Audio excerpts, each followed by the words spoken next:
Just one more minute.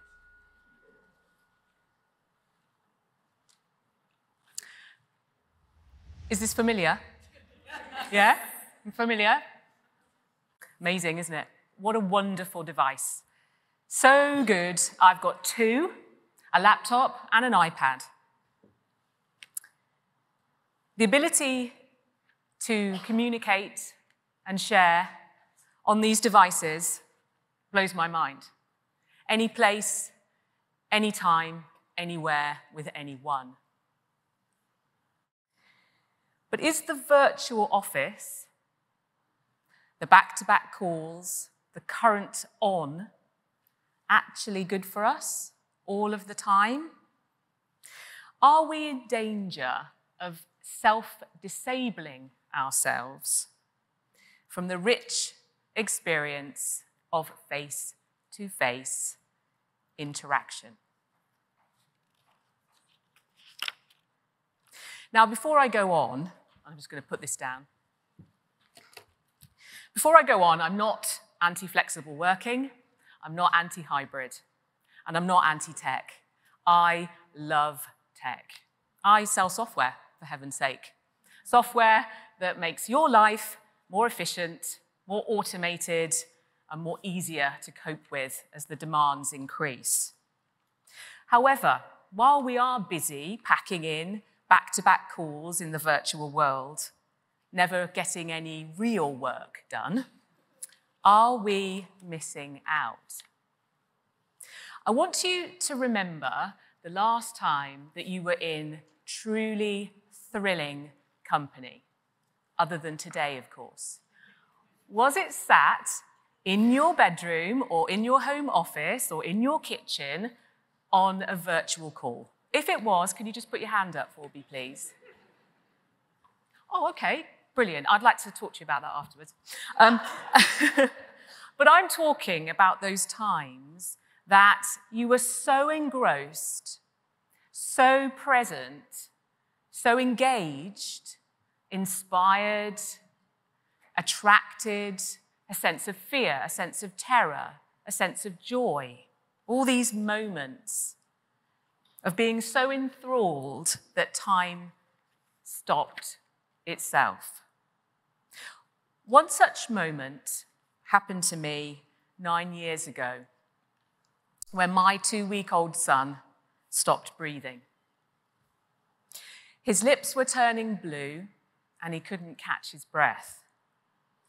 We rushed to A&E in a blind panic. The next few days, into weeks, were a blur. Oxygen masks, tubes, machines, beeps, doctors, advice, none of it really going in. We moved like frightened rabbits from local hospital to major pediatric intensive care. I lived on coffee and hope. Each morning, I would awake to learn if my baby boy had survived the night. Words from a stranger, from the mouth of a young woman who became my connection to life itself. It was her smell that will never leave me. Alien by Thierry Mugler. I wear it every day, and I have done ever since. I'm wearing it now. It's a reminder of her. She was my lifeline for 3 whole weeks as I hung on her every word. The day she told us that Rufus was going to be all right was probably one of the most thrilling of my life. Shared with us in a white, sterile room with the intoxicating smell of this perfume. It was so sterile, and the beeps of the machines, and yet this beautiful, wonderful smell. For many during the pandemic, that connection to a caregiver wasn't available. And the trauma of not being able to connect with someone in that way, I think, still lives on, particularly for people who lost loved ones. There's some mind-blowing evidence about why we remember smells. Scientists believe that our brains And smell and memory are closely linked because of the anatomy of our brains. The olfactory signal or memory, that's memories that are triggered by smell, travel to the limbic part of our brain much quicker than any other sense. And so the emotion and the memory is very vivid, very speedy. And in an age when we're all trying to stand out a little bit more and be differentiated, I wonder if we think of smell as a tool that we could have in our arsenal. It certainly worked for this nurse. So this is the kind of sensory connection that I'm talking about. But why is it so important to me? And what's made me so passionate about dialing up our senses, smells and all? When I was 2 years old, my mum, pregnant with my sister, lost her hearing. She went profoundly deaf. It must have been terrifying for her. I grew up, along with my sister and later my brother, being the ears of my mum. I would listen out for them crying. I would answer the door. I would pick up the telephone. Hello? Yes, my mummy is here. I'll just go and see if I can find her. I would run upstairs, look for mum, find mum. Mum, someone's on the phone. Who is it, Helen? Oh, I forgot to ask. I would run back downstairs. Hello, my mummy says, who is it? Can you just put your mum on, please? Mum, Mum, can you come down? Okay, my mum would come down. Just put your mummy on, please. She can't hear you. You'll have to speak to me. And so the conversation would go on. Me trying to decipher a Geordie Yorkshire accent, normally from a call centre, and my mum getting increasingly frustrated. It wasn't fun, but we muddled through. Mum's other senses became really heightened, hypersensitive. She suffered incredibly from tinnitus, which is a ringing in your ears, and she became very depressed. She also couldn't walk in the dark because your hearing is closely connected to your balance. When you lose one sense, you realize how interlinked all of them are and how they work in conjunction. One positive outcome, though, for Mum during those early years was that she developed a strong sixth sense.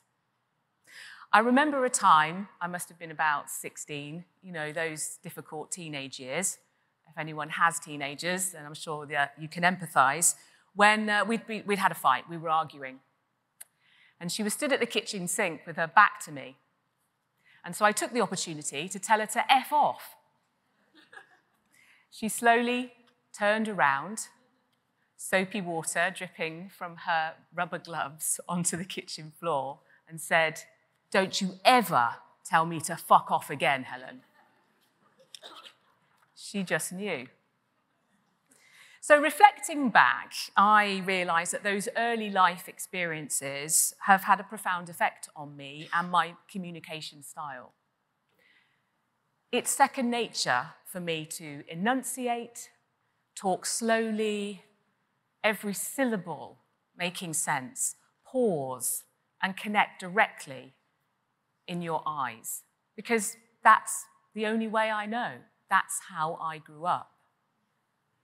I don't know any other way of communicating apart from full-on facial expression and hand movements.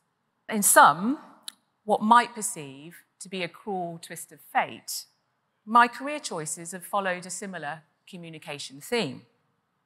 BBC journalist, radio and TV presenter, transformation expert, media entrepreneur, and now working at one of the biggest software companies in the world as a sales leader. I'm sure my squiggly career has had as much to do with my communication as it has to do with my talent. And I just want you to think about those senses in terms of how nuanced they are.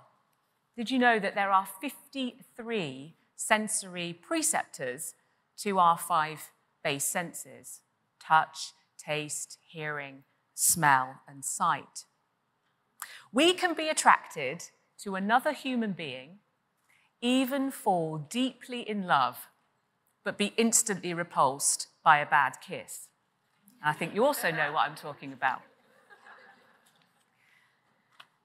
And so this is my point. If we have so much to gain from experiencing all the sensory inputs at our disposal, are we really making enough time to do this?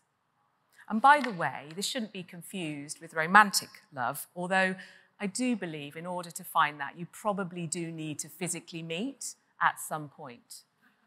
Call me old school. So when we fracture and diffuse ourselves because we're virtually communicating, we are diluting our options. We're hiding, we're retreating, we're avoiding. I've done it, you've done it. The Wi-Fi's down. Oh, sorry, yeah, I've got another call coming in. You're not present. You're probably doing something else while you're on that virtual call. But in real life, IRL, there's no avoiding, there's only opportunity. Those chance meetings in the kitchen at work, those serendipitous moments when you go, light bulb moment, because you've had that exchange. Ducking into a room to do a bit of whiteboarding, to illustrate or find an example. Hanging out after work, perhaps, going for a meal, a drink, solidifying relationships and building teams. There's an old adage that you don't work for a company, you work for your boss. And that relationship is fundamental to both your productivity and well-being. I think leaders need to be able to connect with their teams more so than ever before in an increasingly disrupted workplace, but also to create a sense of belonging. So please, don't limit your life by hiding behind a screen. Yes to convenience and yes to efficiency. I'm not saying we shouldn't use these technologies for our advantage. But self-disabling ourselves from what it is to be human, where's the sense in that?